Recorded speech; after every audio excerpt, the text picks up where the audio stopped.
என்ன எலெக்ஷனுக்கு அப்புறம் ஆளே காணோம், தலைமுறை ஆயிட்டீங்க போலியே.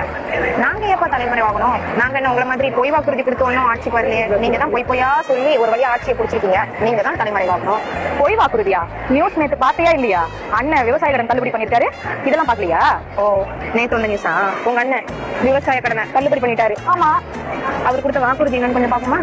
5 ஏக்கர் வரை நிலமுள்ள விவசாயிகள் வேளாண் கூட்டுறவு வங்கிகளில் வாங்கிய பயிர் கடன் முழுமையாக ரத்து செய்வதற்கும் 5 ஏக்கருக்கு மேல் உள்ள விவசாயிகள் வேளாண் கூட்டுறவு வங்கிகளில் வாங்கிய பயிர்க்கடன் 50% வரை ரத்து செய்வதற்கான சாத்திய கூறுகளை ஆராய்ந்து உறுதியாக நடவடிக்கை எடுப்போம்.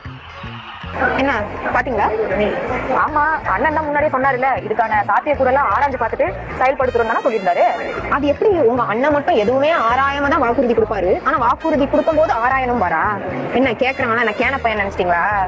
அதெல்லாம் நீங்க நீங்க என்ன பண்ணாலும் குறை சொல்லிட்டே இருப்பீங்களா? 10 நாள்ல இவ்வளவு குறை சொல்றீங்க.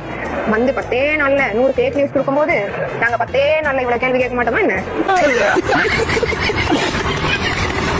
சரி, பொய் வாக்குறுதி எல்லாம் கூட விட்டுருங்க. அதுல உங்க அண்ணன் என்ன சொல்லிருக்காரு?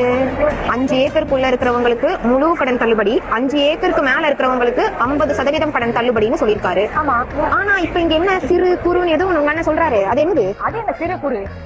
அதானே, உங்களுக்கு எங்க அதெல்லாம் தெரிய போகுது? அதாவது சிறுனா 2.5 இருந்து 5 ஏக்கர் வரைக்கும் வச்சிருக்கிறவங்க சிறு விவசாயிகளாம், குறுனா 2.5 ஏக்கருக்கும் கம்மியா வச்சிருக்கிறவங்க குறு விவசாயிகளாம். இப்போ இதுல இந்த 2.5 வரைக்கும் வச்சிருக்கிறவங்களுக்கு தான் முழு கடன் தள்ளுபடி, மிச்சம் இருக்கிறவங்களுக்கு 50% தான் தள்ளுபடி. அப்போ உங்க அண்ணன் வாக்குறுதியில சொன்னாரு 5 ஏக்கருக்கு மேல இருக்கிறவங்களுக்கு 50% தள்ளுபடி. அது என்ன ஆச்சு? என் அண்ணன் சொன்னா அதுல 1000 அர்த்தம் இருக்கும். சும்மா எல்லாத்தையும் நோண்டிட்டு இருக்காங்க. நீங்கெல்லாம் சோத்தத்தான் திங்கிறீங்களா அப்படின்னு எனக்கு இப்ப கேட்க தோணுது. ஆனா உங்களை கேட்டு ஒரு பிரயோஜனமும் இல்ல. வார்த்தை எல்லாம் விடக்கூடாது. இன்னும் 5 வருஷம் டைம் இருக்கு எங்களுக்கு. அதுக்குள்ள அண்ணன் எல்லாத்தையும் பாத்துப்பாரு.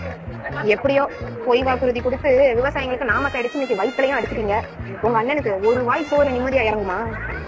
அதெல்லாம் எங்க அண்ணனுக்கு நல்லாதான் இறங்கும். யாராவது சொல்லிட்டே இருக்காதீங்க. எங்க அண்ணன் நல்லவர் தான். நல்லது பண்ணாலும் கேள்வி கேக்குறீங்க, என்ன பண்ணாலும் கேள்வி கேக்குறீங்க. என்னதான் பண்றது?